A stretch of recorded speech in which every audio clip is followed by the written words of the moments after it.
Is the world crooked? We will see this in chapter 21 of our journey in life. This is what we are going to look into today. Robert H. Thulus says in his work, a word cannot only indicate a fact but can also suggest an emotional attitude towards it.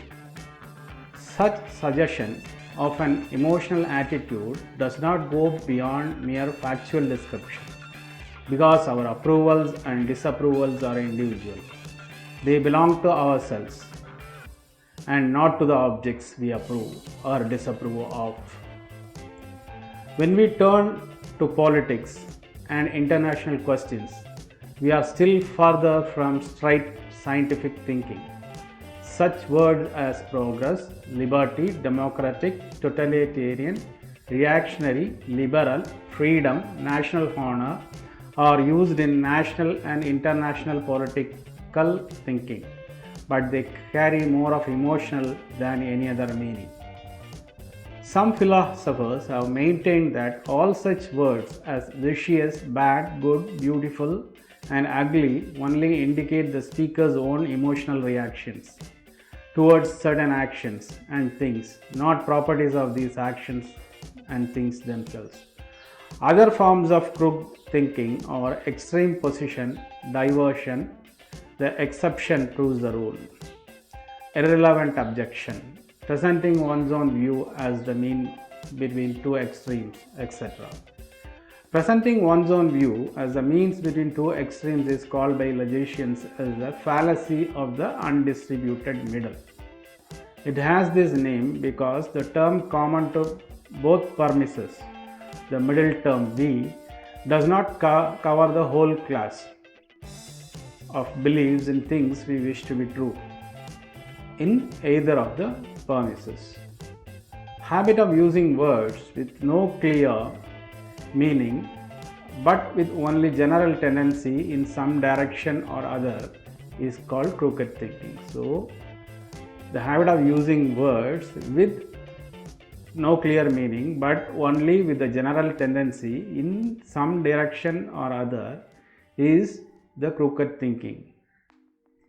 The way in which ignoring of continuous variation leads to crooked argumentation, for example, our use of two sharply contrasted terms, sane of ourselves and our neighbors, and insane of the unfortunate persons confined in mental hospitals, leads us to forget the continuity between them.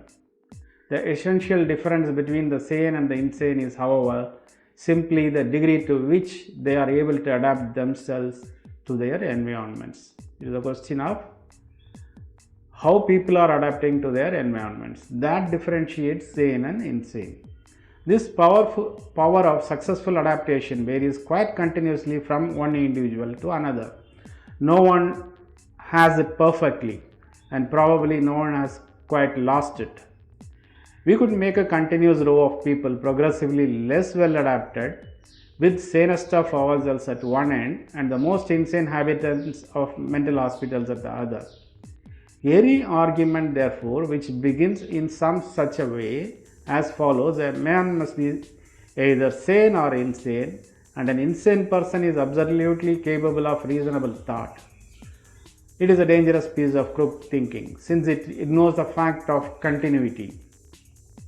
The psychological fact of suggestion is the fact that if some statements are made again and again in a confident manner, without argument or proof, then their hearers will tend to believe them quite independently of their soundness and of the presence or absence of evidence for their truth. More particularly, will his hearers tend to accept the suggestion of speaker if he has what we may call prestige. If somebody has a prestige, he may not agree with other people's thinking or thought. The acknowledged dignity of authority possessed by cabinet ministers, bishops, prize fighters, successful authors, and other famous men. An orator using the method of suggestion relies then on three things. 1. Repeated affirmation. a confident, insistent method of speaking, and 3. Prestige. Pre-digested thinking. The majority of men, however, will have none of these complications. They feel that they have mastered the matter when they can reduce such a complicated body of knowledge to a simple formula with all the qualifications, distinctions, and uncertainties left out. We tend to think wrongly, not so much because we do not know the laws of logic, as because there are obstacles in our own minds, which makes us unwilling to think straight on certain subjects. These are our prejudices. Because of our prejudices, we don't think straight. That is the obstacle in our thinking. The author describes 38, I'll give the reference in the end. This is mostly a quote from a particular author. I'll give the reference in the end. The author describes 38 dishonest tricks which are commonly used and the methods of overcoming them. Then I'll put a quote from Osho. For the mind, everything is crooked. Not because everything is crooked, the way mind looks. Anything that penetrates the medium of the mind becomes crooked.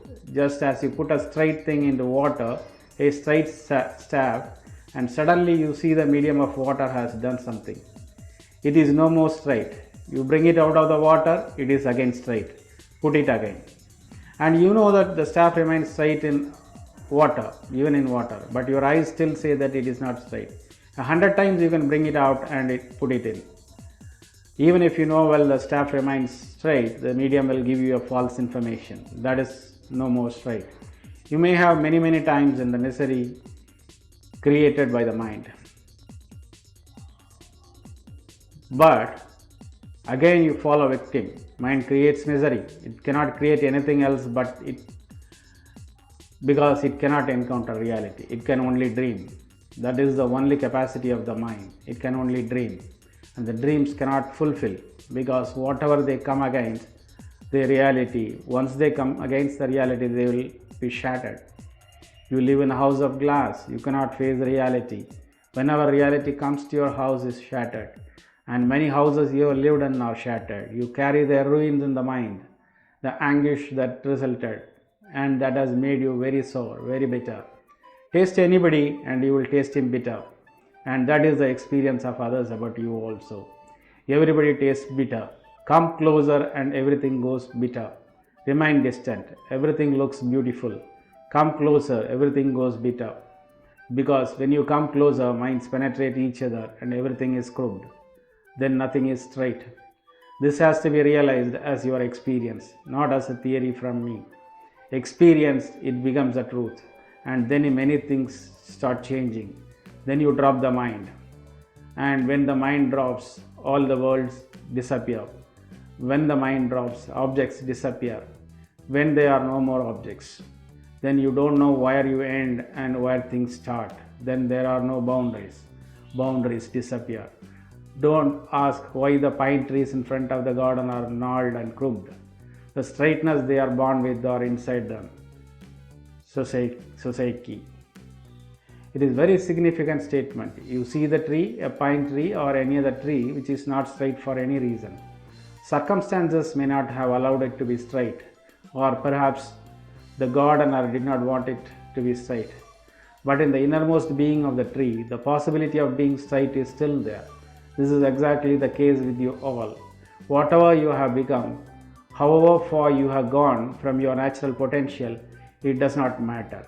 Your Buddha remains within you. Your straightness remains within you. You can come back home at any moment. You decide with totality and utter urgency. Nothing can prevent you. With this, we'll end the quote. Then there is a mullah story. This is merely a joke. Mullah Nasruddin's son was enrolled in the school and he was studying there. One day the teacher was teaching geography and she explained the shape of earth. And finally she was asking students about the shape of the earth. She called Mullah Nasruddin's son and asked him what is the shape of the earth. He remained silent. So the teacher thought he did not understand properly. So in order to evoke an answer, she wanted to give some clues. And is the earth flat? Mullah Nasruddin's son told no.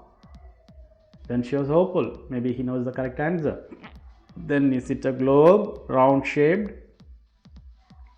Then Mullah Nasruddin's son said no. Then the teacher was surprised. She told only there are two possibilities. Either it is a flat or it is round globe. You say it is not both. So what is your idea? Mullah Nasruddin's son told, my dad says it is crooked. There ends the story. The world is crooked. Please subscribe to my channel. Give a like. Share this episode to others. Thank you.